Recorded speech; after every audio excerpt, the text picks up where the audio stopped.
Alih-alih mau foto prewedding, malah membakar 50 hektar lahan di Gunung Bromo. Kok bisa? Saya Dana Pramita, kita diskusi.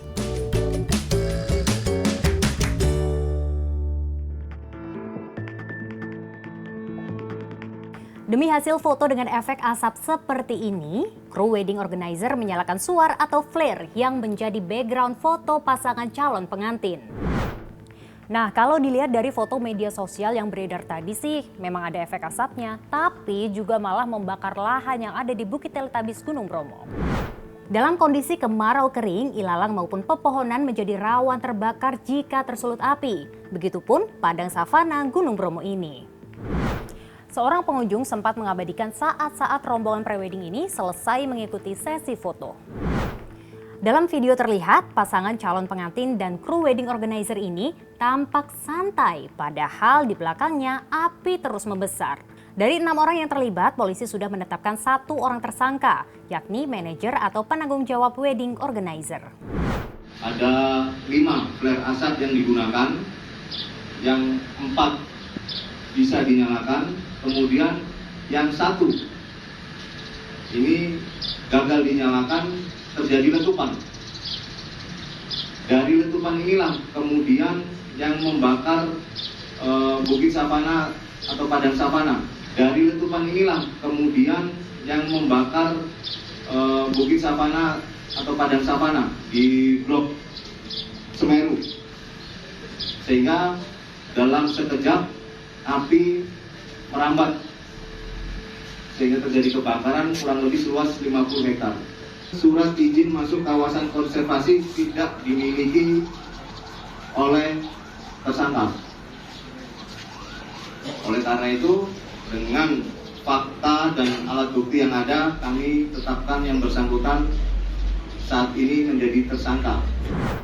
Maksud eksotik tapi kelalaian tak bisa ditampik. Gak main-main loh akibatnya. Lereng Gunung Bromo yang tadinya sudah padam jadi terbakar lagi bahkan hingga 2 hari usai foto prewedding ini viral. Jadi cukupkah pasal yang disangkakan?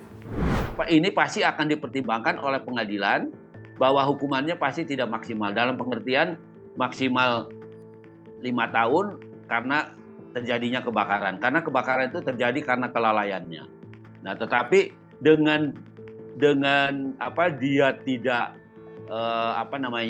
meminta izin untuk melakukan kegiatan di hutan lindung gitu ya, maka itu ada sendiri pasalnya gitu sebenarnya, ada sendiri ketentuannya yang tidak dikaitkan dengan kebakaran sendiri dituduhkan, tapi melakukan kegiatan di hutan lindung tanpa izin juga sendiri itu.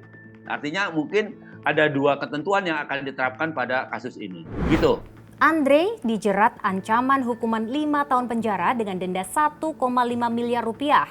Tapi pakar hukum pidana menilai seharusnya ancaman pidana yang diterimanya lebih besar lagi.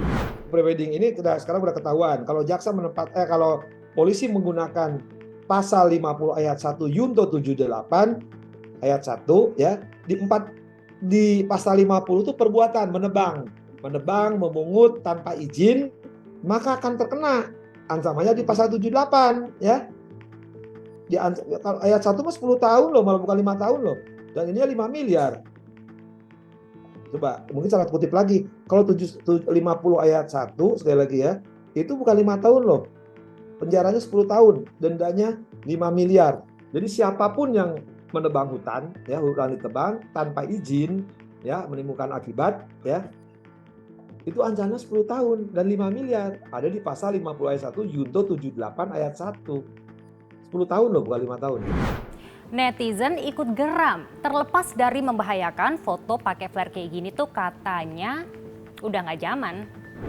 Mereka bilang kalau di era digital kayak sekarang, edit foto udah serba canggih tanpa perlu menyalakan flare sungguhan. Ini diamini juga oleh pakar telematika. Fotografi itu sekarang sudah berkembang dengan luar biasa pesat, ya gitu. Ada teknologi digital yang membuat yang tadinya tidak mungkin menjadi mungkin. Kalau dulu kita mengerjakan foto itu semua objek harus real, ya real itu artinya memotret batu ya harus dengan batu itu, memotret patung ya harus dengan patung itu. Kalaupun dulu mau melakukan teknik misalnya masking atau misalnya memotret dengan double klise dan sebagainya, itu harus dikatakan di dark room atau kamar gelap dan susah. Tapi kalau sekarang kan mudah sekali. Ya, foto-foto itu mau dari sumbernya dari banyak sumber, itu bisa kemudian di-scan, kemudian dilakukan superimpose, masuk ke dalam frame utama, selesai, gitu loh. Belajar dari kasus ini, foto prewedding sih boleh-boleh saja, tapi ingat jangan sampai keegoisan diri sendiri justru merugikan banyak pihak. Menurut kalian gimana? Tulis di kolom komentar ya.